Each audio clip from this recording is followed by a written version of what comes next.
అస్సలాము అలైకుం వరహ్మతుల్లాహి వబర్కాతుహు.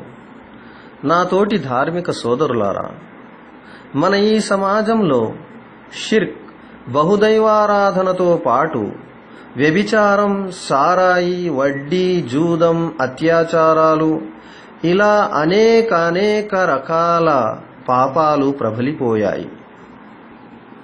సర్వలోకాల సృష్టికర్త అయిన అల్లాహ్ సుబ్హానహు వ తఆలా మరియు ఆయన ప్రియ ప్రవక్త ముహమ్మద్ సల్లల్లాహు అలైహి వసల్లం నిషేధించిన ప్రతి పని పాపం కిందకే వస్తుంది.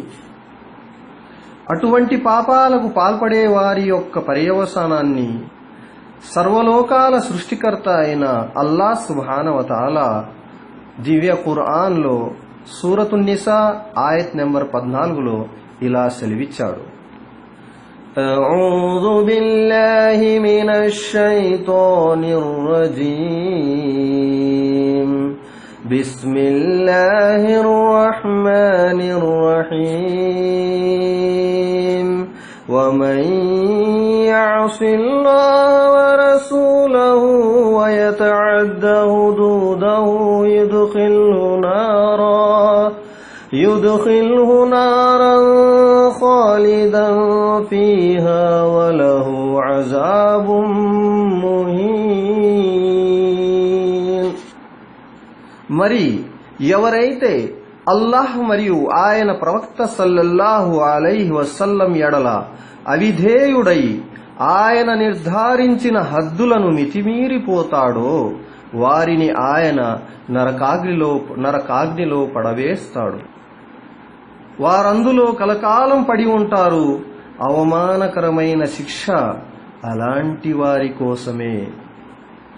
అదేవిధంగా బుఖారీ మరియు ముస్లిం గ్రంథాలలోని హదీసు అబూ హురైరా రజియల్లాహు అన్హు కథనం ప్రకారం దైవప్రవక్త ముహమ్మద్ సల్లల్లాహు అలైహి వసల్లం ఇలా ప్రవచించారు: అల్లాహకు కూడా రోషం వస్తుంది.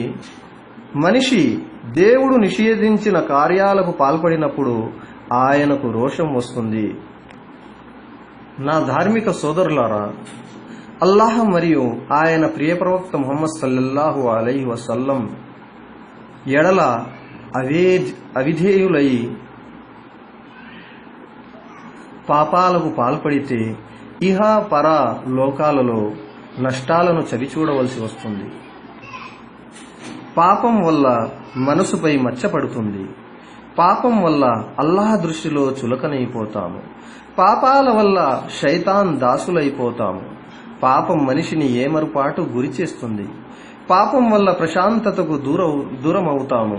పాపం వల్ల అనుగ్రహాలకు దూరమవుతాము. పాపం వల్ల సిగ్గు బిడియాలు నశిస్తాయి. పాపం వల్ల ఉపాధిని కోల్పోతాము. పాపం వల్ల జ్ఞానం నశిస్తుంది. పాపం వల్ల ఉపద్రవాలు వెల్లువెత్తుతాయి. పాపం వల్ల చెడు ప్రబలుతుంది. పాపం వల్ల అవమానం పాలవ్వాల్సి వస్తుంది. పాపం వల్ల విజయం పరాజయంగా మారుతుంది.